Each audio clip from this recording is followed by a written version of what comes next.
Okay, hello guys, welcome back to my channel. Carl here, Stage K back today, and in this video I want to show you guys how to operate the Midas Pro2c patch and routing sheet that I have designed to be used together with the Midas Pro2c.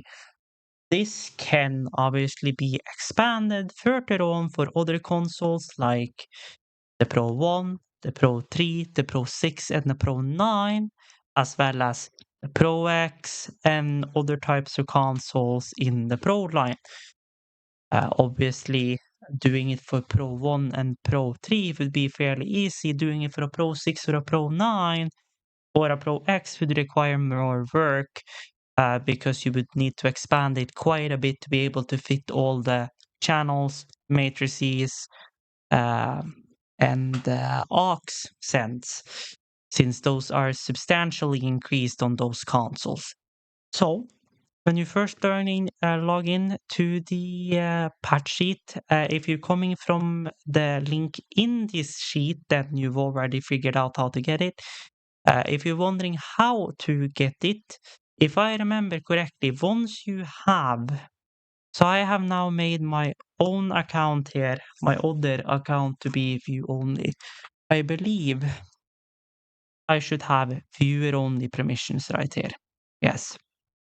What you can do is go here and click make a copy.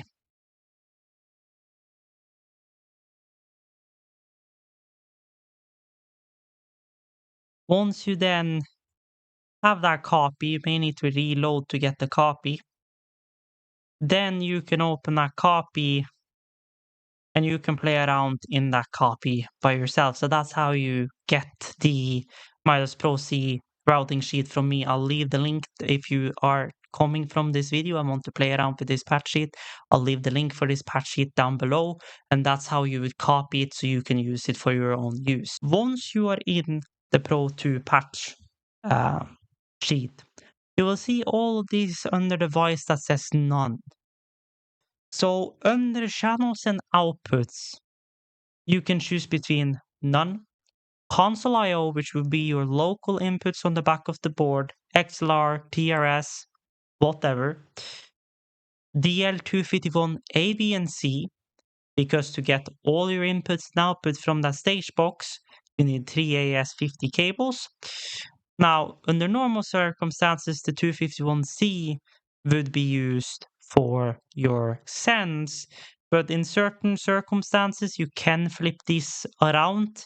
So you have 251A, 251B, C, then you have the 252 A, B, and C, DL151, 152, 153, 154, and generic AS50. And I'll talk about that generic AS50 later. You have the same options for your outputs. And this is the continuation for the input list, so you can keep it all within one page. Then you have your AS50 port, and here the drop-down menu is shorter, where you can select between DL251 ABC, 252 A, B, and C, 151, 152, 153, 154, and generic AS50. Now, generic AS50 will be any kind of other generic AS50 device that's not, say, for example, an IO box. In main case, as in my case, for example, I would be using this together with something like a DN9650 for running audio out of the console via direct out into a DN9650 network processing engine with a Dante card or whatever network card you want to have on that other side, either it be Dante, Madi, whatever, to run that over to another computer running Dante Virtual Sound Card and route that over into a DAW or a multi-track program like ProLogic, Studio One from Presonus, Tracks Live, Reaper, whatever DAW you like to use. And then also to do virtual soundcheck from those DAWs back into your console, since the Midas Pro series functions fully off of the AES-50 network. They do not have a built-in expansion card like the Midas M32 or Behringer X32 or any of those kind of consoles have. Or like the Digico, for example, or the Allen Heath D Live, since those are obviously newer systems. So that's what you have to select from here. I have left these inputs blank, so you can kind of do whatever you want for them. Because I figured out I could have made drop downs for all of these, but I figured out it would be easy for you to just type in your inputs manually. And if you are patching one-to-one, what you can do is just enter your first and second number, mark those two numbers, and hold this drop down right here, and then just drag that on, and it will automatically number up sequentially. So you don't have to sit and manually enter 56 numbers if you're using all the inputs. Then, of course, channel is going to be your physical channel strip, because remember now, input is separate from a channel. A channel strip is a physical strip of fader, mute, volume, mute, pan, processing on the actual console. The input is what's actually receiving the analog signal. No. And in the case of the Midas Pro series, by default, nothing is linked. You're starting with a blank slate, you plug something into into input 1, nothing will show up on channel 1. If you plug something into channel 48, nothing will show up on channel 48, because all of that needs to be patched. An input is not a channel. Vice versa, a channel is not an input. Keep that in mind. So you will put your physical input, your device where you're getting your physical inputs. So say I'm getting a microphone on channel 1 on my DL251. That would be in my bank A of my DL251. I will get that in all my input number 1. But say I have my microphones on 10 through 20, just for an example, and I want this, say, to be my microphone number 12. I would route that input to channel 12. So my signal path is coming in on input 1, but it's coming out on channel 12 on the actual surface. Now, this is digging more into how an actual console works more than how these documents work, but it's a pretty important mindset to have. And then, of course, channel name, self-explanatory, what your scribble strips for your channel or whatever that channel is, the actual name of that channel is. The same goes for your outputs, your device that you have your output and your actual aux or matrix send. So you have, say, your aux 6, that's for a monitor, for example. Oh, but you're running in air, so 1 through 4. Or, so say your monitor 1, which is on aux 6, would say be sent to channel 1 on, say, the DL 152 or 151 or 251C, because your aux 1 through 4 is getting pulled from your local I/O. In that case, you would have say output 1, 2, 3, and 4, which is then, say, IEM1, IEM2, IEM3, IEM4. And then you certainly have a blank, and then on 6, and then here you have that monitor 1 we talked about. But all of these are pulled from the local console I/O. This one is up on stage and is getting pulled from the DL, or getting signal from the DL251. In this case, we would use, say, DL251C, because that's usually what handles the outputs. And that will be output 1 on the DL251, because that's the first output we actually have up on stage. So you kind of see where my mindset goes. And then, of course, if you want to do one-to-one patching, again, you can do, as I said earlier, make your first two, drag her down, and bada bing, bada boom.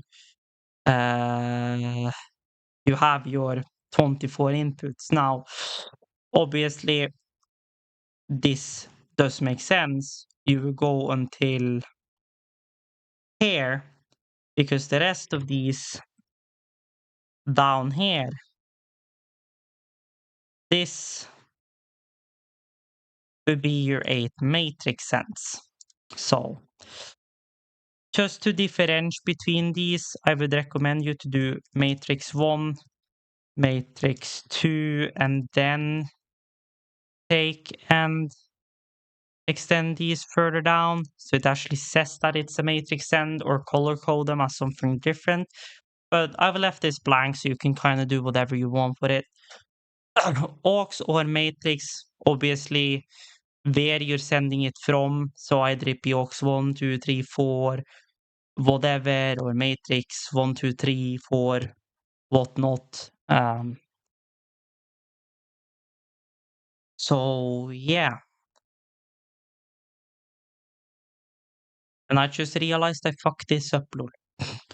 But oh well, you guys got my points. Basically, here is the physical output.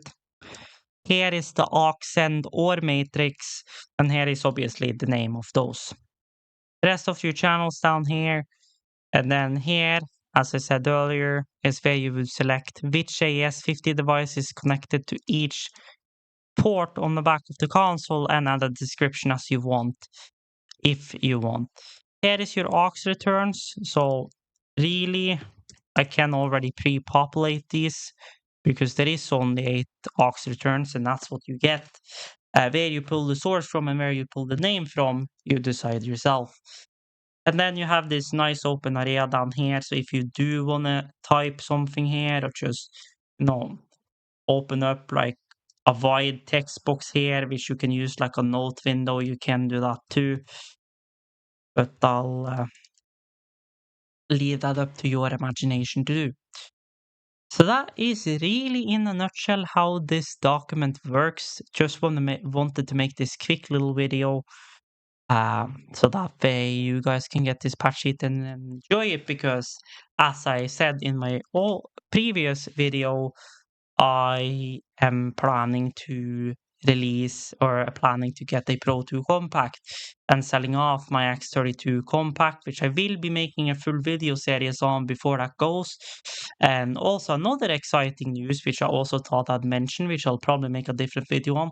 I am selling off my Yamaha MG16XU in exchange for a Presonus Studio Live 1602, so I can move my small gig setup into more of a digital world. And the nice thing about that one is that I'm actually getting 2 extra XLR inputs, which means in total, my 12/4 Snake fits perfect for this console. So that's a nice thing. And because of that, I thought I'd make this input sheet for both me to use and for you guys to use. Now, I am planning on maybe updating this in the future, where I'm going to try and make some variables so that way you can automatically set, sections of these, sections of 24 to a specific unit to make your patching go a little bit easier. But I haven't worked with spreadsheets in a long time, so I don't remember all the programming and variables and stuff. So this will be coming on later down the line, but I will probably make an update video on this if needed. But for now, I'll put the link down below for you guys to enjoy this. And if you came from this document itself and needed help, I hope this was helpful. If it was, life would be greatly appreciated. And hope you guys enjoyed this document. And if you liked the video, oh wow. So if you found this helpful, a like would be greatly appreciated. And as always, check the links down below for my other socials, my other channels, and all of that stuff. And until further notice, stay tuned, stay awesome, and Carl, Stage K out of here.